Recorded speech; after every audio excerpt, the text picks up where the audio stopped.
बिस्मिल्लाहिर्रहमानिर्रहीम। सूरह तकासुर। कुछ कमेंटर्स ये मानते हैं कि ये सूरह मदनी है, लेकिन मेजॉरिटी ऑफ कमेंटर्स का ये मानना है कि सूरह मक्की है और ये मक्का के दो ट्राइब्स के बारे में रिवील करी गई थी, जो दो ट्राइब्स एक दूसरे को इन्फीरियर फील कराने में लगे रहते थे। तो आपको थोड़ा बहुत आइडिया हो गया होगा कि सूरह है किस बारे में। चलिए शुरू करते हैं। अल्हाकुमुत तकासुर। हमारा जो पहला वर्ड है वो है अल्हा।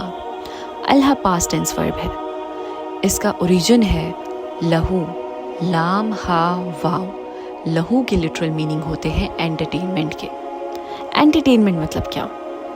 सिंपल ऐसे समझ लीजिए, ऐसी किसी भी चीज़ में बिजी हो जाना जो आपको प्रोडक्टिविटी से दूर कर दे, आपको पर्पस ऑफ लाइफ से दूर कर दे। आप जिस चीज़ के लिए पैदा किए गए हैं उन कामों को छोड़कर आप तमाम बाकी काम कर रहे हैं जो आपको एंटरटेनिंग लग रहा है, लेकिन आपने मेन मकसद, मेन चीज़, इंपॉर्टेंट काम छोड़ दिया है पीछे।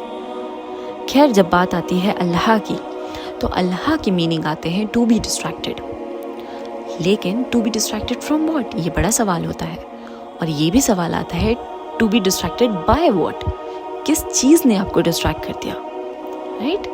तो चलिए आगे बढ़ते हैं। अल्हाकुमुत तकासुर, डिस्ट्रैक्ट किसने किया है? तकासुर ने। अब ये तकासुर क्या है, इसको समझ लेते हैं। तकासुर आता है कसरा से या कसीर से। कसरा या कसीर का मतलब होता है प्लेंटी या अलॉट का। तकासुर के बेसिकली 4 मीनिंग आते हैं। पहला मीनिंग है desire of having more, having a lot, मतलब ज़्यादा पाने की चाहत ने आपको डिस्ट्रैक्ट कर दिया। दूसरा मीनिंग आता है कि comparing, competing with each other for having more has distracted you। एक दूसरे से कंपेयर किया कि उसके पास इतना है तो मेरे पास इतना क्यों नहीं है, उसके पास अच्छी कार है तो मेरे पास अच्छी कार क्यों नहीं है, तो इसने आपको डिस्ट्रैक्ट कर दिया। तीसरा मीनिंग आता है taking pride in having more, घमंड इख्तियार करना, तकब्बुर करना जो आपके पास है उसमें। मेरे पास, तुम्हें पता है मेरे पास 40,000 की घड़ी है, मेरे पास इतने लाखों का मकान है, मेरे पास ये है तो मेरे पास वो है।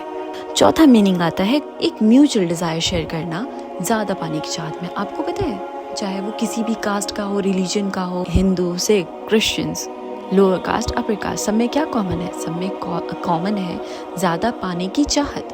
और इसी ज़्यादा पाने की चाहत ने, इसी म्यूचुअल डिज़ायर ने सबको डिस्ट्रैक्ट करके रखा हुआ है। अब डिस्ट्रैक्ट किया किससे है? अल्लाह ने इस डोर को खुला छोड़ दिया तदब्बर के लिए कि आप खुद सोचें कि आपको किस चीज़ से डिस्ट्रैक्ट किया गया है। आपको अल्लाह के ज़िक्र से डिस्ट्रैक्ट किया गया है, या आपको हक़ की बात से डिस्ट्रैक्ट किया गया है, या आपको कुरान से डिस्ट्रैक्ट किया गया है? सोचने की चीज़ है। कमेंट सेक्शन में बताइएगा ज़रूर कि आपकी ज़िंदगी का मकसद क्या है।